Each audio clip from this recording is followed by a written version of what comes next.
Now we want to work some problems that involve formulas, and we're going to use the same properties that we used in the previous section to solve linear equations in one variable. Here's our first formula.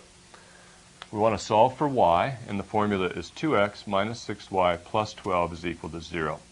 I'm going to isolate the y on one side of the equation, so what I'll do is leave it right here and add negative 2x and negative 12 to both sides of this formula so that they'll be gone from this left side. When I do that, I'll have negative 6y is equal to negative 2x minus 12. That's adding negative 2x to both sides and negative 12 to both sides. Now I want to isolate y on the left side of the equation, so what I'll do is multiply by the reciprocal of negative 6, which is negative 1/6. If I do that to the left side, I do it to the right side also.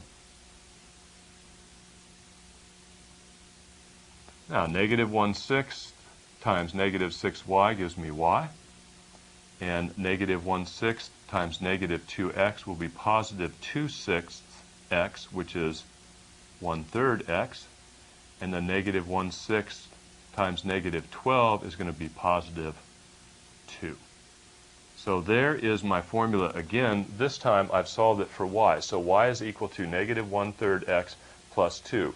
This formula right here and my original one are equivalent. The difference is that this one has been solved for y. So y is written in terms of x in this formula.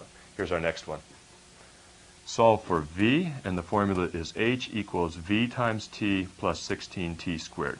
So what I'm going to do is add negative 16t squared to both sides, but before that I think what I'll do is reverse the two sides.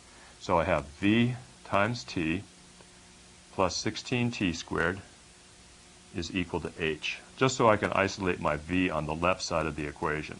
Now I'll add negative 16t squared to both sides. I get v times t is h minus 16t squared.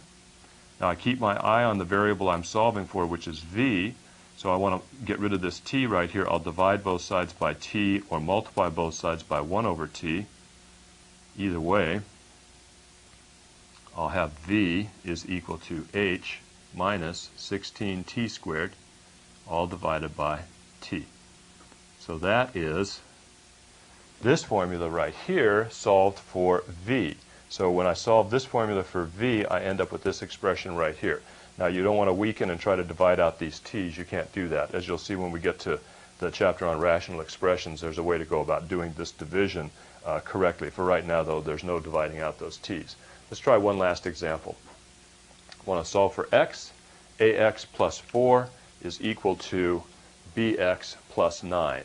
So I have two terms here that have x in them.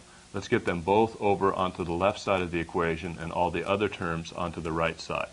So I'll add negative bx to both sides. I'll have ax minus bx, and then I'll add negative 4 to both sides. So on the right side I'm left with just 5. Now I want to isolate this x, so I'm going to have to use my distributive property in reverse and write this as a minus b times x is equal to 5. So combining these two similar terms, ax and bx, I combine them this way by taking that x outside. Notice by the distributive property I could multiply these back out and I get ax minus bx. Now the coefficient of x is a minus b. Let's just divide both sides by it. And I end up with x is equal to 5 over a minus b, and that's how I solve that formula for x. So this is I have a little trick right here at the end where I have to use that distributive property to isolate the x, then I divide both sides by a minus b and get this expression.